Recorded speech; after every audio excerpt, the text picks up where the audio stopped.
नमस्कार, मैं हूं आपके साथ स्वर्णिमा मिश्रा। आप देख रहे हैं JKK न्यूज। मोदी बस तेरे लाग लिए और बात करीब। अच्छा बाबूजी, आपका नाम क्या है? मेरा नाम आवा सिंह संधू, अच्छा हरियाणा करनाल से जी। अच्छा बाबूजी, ये नरेंद्र मोदी जो हमारे प्रधानमंत्री हैं, आप कह रहे हैं मोदी किस कारण? तो कौन होगा इतने जिम्मेदार? ये छोटे छोटे बच्चे हम सड़कों पे धक्के खा रहे हैं, हमारी माताएं बहनें होगा जी। तो क्या कहना चाहेंगे मोदी सरकार से, क्या कहना चाहेंगे? मोदी सरकार को बर्खास्त करना चाहेंगे, राष्ट्रपति शासन लागू होना चाहिए और जिम्मेदार की मांगे पूरी होनी चाहिए जी। और कब से इस प्रोटेस्ट का हिस्सा बने हुए हैं आप? हाँ जी, ये जो प्रदर्शन चल रहा है, हाँ जी, हाँ जी। तो कितने दिन से इस प्रदर्शन का हिस्सा बने हुए हैं आप? हम जी हमने 3 महीने लगभग हो चुके हैं। पंजाब में जब से शुरू हुआ था, जब से मैं इनके साथ हूँ। हरियाणा में तो बाद में हुआ, पहले पंजाब से शुरुआत हुई है जी। देख पा रहे हैं कि यहाँ बैरिकेड्स लगे हुए हैं, लेकिन यहाँ बादामों का वितरण हो रहा है और किस तरह से सेवादार यहाँ बादाम बांटने से भी पीछे नहीं हट रहे हैं। तो किसानों के कंट्रीब्यूट को लेकर, इस सहयोग को लेकर यहाँ किसानों से बात करते हैं। सर, ये किस चीज़ का वितरण किया जा रहा है? ये ड्राई फ्रूट का है जी, बादाम है, छुहारे बोलते हैं हम, आपकी भाषा में क्या बोलते हैं, हरी सौगी है इसको। तो इसका वितरण क्यों किया जा रहा है? श्रद्धा से किया जाता है। जो भी लंगर लगाते हैं श्रद्धा से लगाते हैं, ये नहीं क्या देखते कि क्यों करते हैं। ये सवाल है ही नहीं है गुरु नानक साहब के फलसफे में कि क्यों करते हैं। हमारी श्रद्धा होती है तो हम लेके आते हैं कुछ ना कुछ। तो ये प्रोटेस्ट जिस तरह से चल रहा है, 14-15 दिन तक आ गया है, कोई नतीजा नहीं निकल के लग रहा है, तो क्या लगता है कि इसमें कब तक ये करते रहेंगे आप और कब तक इस परेशानियों को मतलब झेलते रहेंगे? हम तो कम से कम 6 महीने का हमारा टीचा है, कम से कम 6 महीने का। अगर पहले गुरु साहब की मर्जी होगी तो बस पहले हो जाएगा, नहीं तो हमारा टीचा 6 महीने का, उससे भी ज़्यादा एक्सटेंड होगा तो हम चलेंगे, आगे भी जा सकते हैं। आगे भी जा सकते हैं। हाँ। हाँ। अच्छा, ये इसका कोई खास एनजीओ कोई जिसकी तरफ से वितरण किया नहीं, कोई एनजीओ नहीं है, हमारी किसानों का संगठन है छोटा सा। अच्छा। तो हम आप श्रद्धा से लेके आए हैं, बस आए हैं तो कुछ ना कुछ लेके आना हमारा बनता था। तो मैं कैमरामैन को कहूँगी कि एक बार बादामों का ये पूरा ये दिखाएं, जिस तरह से यहाँ बादामों का वितरण किया जा रहा है।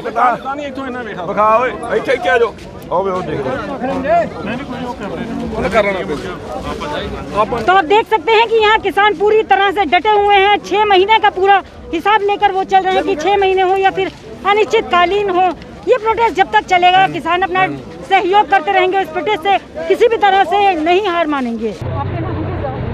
जब तक सरकार ये काला कानून वापस नहीं लेगी, मैं लगातार रहूँगा। ये सिर्फ काला कानून सिर्फ पंजाब के किसानों के लिए नहीं है। जैसा भाजपा के लोग, व्हाट्सएप यूनिवर्सिटी के लोग और देश के दलाल मीडिया के जो पत्तलचाट पत्रकार हैं, जो कुत्ते से भी गए गुजरे हैं, कुत्ता भी जिसका रोटी खाता है उसके लिए भौंकता है। आज आप देश में जिस तरीके का ट्रेंड चलाया जा रहा है, बेहद शर्मनाक बातें हैं। वैसे जिस तरह से नए बयान, एक शर्मनाक बयान सुनने के लिए मिल रहे हैं, प्रधानमंत्री ने फिर एक बयान किया है कि ये फंडिंग जो हो रही है इस प्रदर्शन के लिए, वो चाइना से और पाकिस्तान से हो रही है। क्या कहना चाहेंगे इसके? गाय को कितनी भी रूखी सूखी पुआल और भूसा खिलाइए, दूधे देगी। और सांप को कितना भी दूध पिला दीजिएगा तो सांप ही रहेगा, वो बिसी उगलेगा, डसेगा ही। ये कौन लोग हैं? ये कल भी गोरे अंग्रेजों के दलाल और मुखबिर लोग थे, टुकड़े टुकड़े गैंग के लोग थे, अखंड भारत को खंड खंड करने वाले लोग थे और आज भी है। इतिहास गवाह है। उस कौम के बारे में गलत कहा जा रहा है जिसने हिंदू धर्म की रक्षा की। उस कौम के बारे में कहा जा रहा है जिसने देश की आज़ादी की लड़ाई लड़ी। जब देश आज़ादी की लड़ाई लड़ रहा था, 121 लोगों को फांसी के तख्तों पर झुलाया गया, 93 लोगों ने फांसी के फंदे को चूमा था। ये वही कौम के लोग हैं। जब 2600 लोगों को उम्र कैद की सजा दी गई, 2100 लोगों को अकेले पंजाबी समाज के लोग थे। जब हिंदू धर्म में छुआछूत था, भेदभाव था, गुरु नानक देव जी ने गुरु का लंगर शुरू किया, समाज से भेदभाव को खत्म किया, छुआछूत खत्म किया। उन्होंने कभी गुरुद्वारों के लंगरों में ये नहीं पूछा जाता किस आप भाषा और प्रांत से हैं, किस मजहब के मानने वाले लोग हैं, कहाँ के रहने वाले लोग हैं। वहाँ समानता का अधिकार है, मानवता की बात की जाती है। ये वही लोग हैं। सांप का बच्चा सांप ही होगा, सांप का बच्चा थोड़ा ना हाथी हो जाएगा। तो सर, कंगना रनौत एक्ट्रेस से इन्होंने बड़ा विवादित बयान दिया था कि 100 रुपये में यहाँ दादियाँ बैठ रही हैं शाहीन बाग की तरह, उसके लिए क्या कहना चाहिए? ये नकली झांसी की रानी नाचने गाने वाली क्या जानेंगी?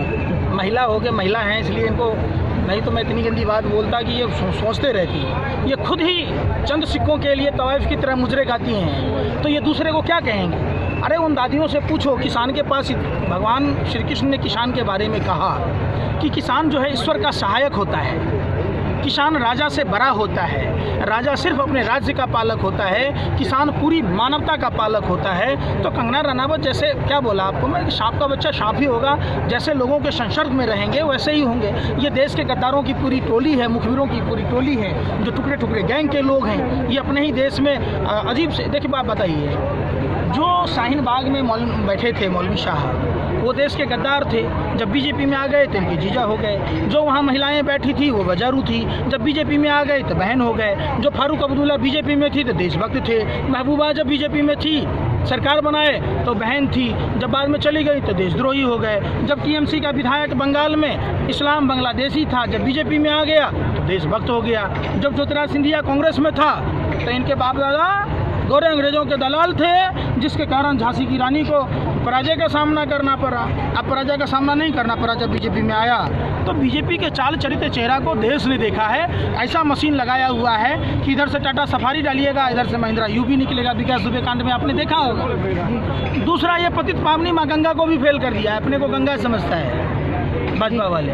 जितने आरोपी, जितने बलात्कारी, जितने सब हैं बीजेपी में आ जाएं तो कोई बात नहीं। कुलदीप सेंगर को देखा होगा, चिन्मयानंद को देखा होगा, अभी बहन मनीषा का कांड देखा होगा। कितनी नाम बिना, पूरी डॉक्यूमेंट्री फिल्म बन जाएगी भाजपा का जब अध्याय देखिएगा। लेकिन योगी जी तो कहते हैं कि यूपी में पूरा राम राज्य स्थापित हो चुका है, उसके लिए आपको आपके नज़र में योगी किसको कहते हैं? आप योगी किसको कहते हैं? जो योग करे योगी है। जो मंदिर में भगवान की सेवा करे वो होता है संत। जो मंदिर छोड़ के भगवान को भी छोड़ दिया, धोखा दे दिया, आज सत्ता का सुख भोग रहा। कह रहा है किसान खेत में अच्छे लगते हैं, तो साधु कहाँ अच्छा लगता है? जंगल में, आश्रम में जाओ, क्यों नहीं जाता है? ये ढोंगी है, अपराधनाथ है। जब से उत्तर प्रदेश में ही नहीं पूरे देश में भाजपा का जहाँ जहाँ शासन है, ये रावण राज फैला दिया। राम राज्य में क्या बात होती थी? प्रजा की बात सुनी जाती थी। आपने देखा होगा कि प्रभु श्री राम से जब वो धोबी ने कहा तो गर्भवती माँ सीता को महर्षि वाल्मीकि की कुटिया पर छोड़ दिया था। आज किसान कानून के लिए विरोध में इतने लोग आ रहे। 5 जून को काला अध्यादेश लागू हुआ, लगातार आंदोलन का सिलसिला चल रहा। तो क्यों नहीं ये लोग देख रहे हैं इस बात को? बात समझिए। तो ये लोग उस कालनेमी राक्षस की तरह हैं जो भगवा वस्त्र पहनकर हनुमान जी को संजीवनी बूटी लाने से रोका था।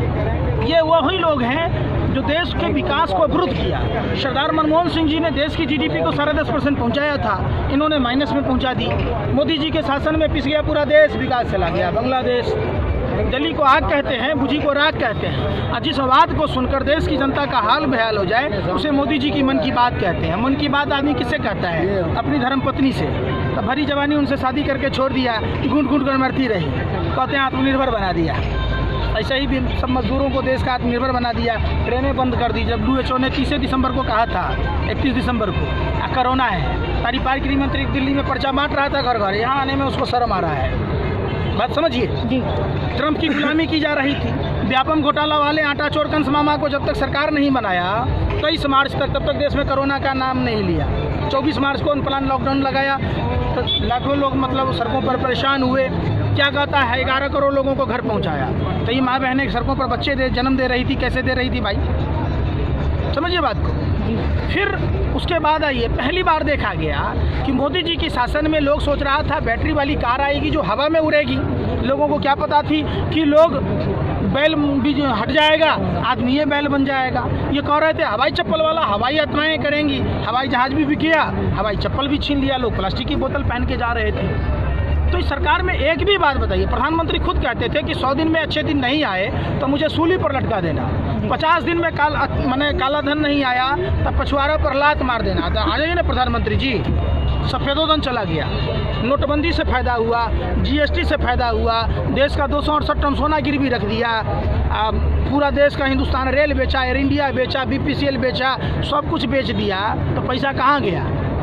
सर इतनी सारी केंद्र के साथ में वार्ता हुई है और इसके बावजूद भी अभी कोई निष्कर्ष नहीं निकल रहा, कोई हल निकल के नहीं आ रहा है। कारण क्या लग रहा है? मुख्य कारण क्या लग रहा है? मुख्य कारण अंबानी अडानी की दलाली।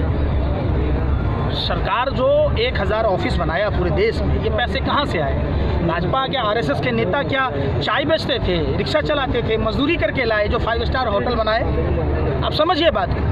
तो क्यों अंबानी अडानी की दलाली में सरकार मशगूल है? वार्ता करना अगर होता तो किसानों को दिल्ली आने दिया गया होता, इतने बड़े बड़े पत्थर के बुलडोजर नहीं लगाए होते, इतने पुलिस फोर्स अगर गलवान में पुलवामा में अगर भर्ती किया गया होता तो ये हादसा होता।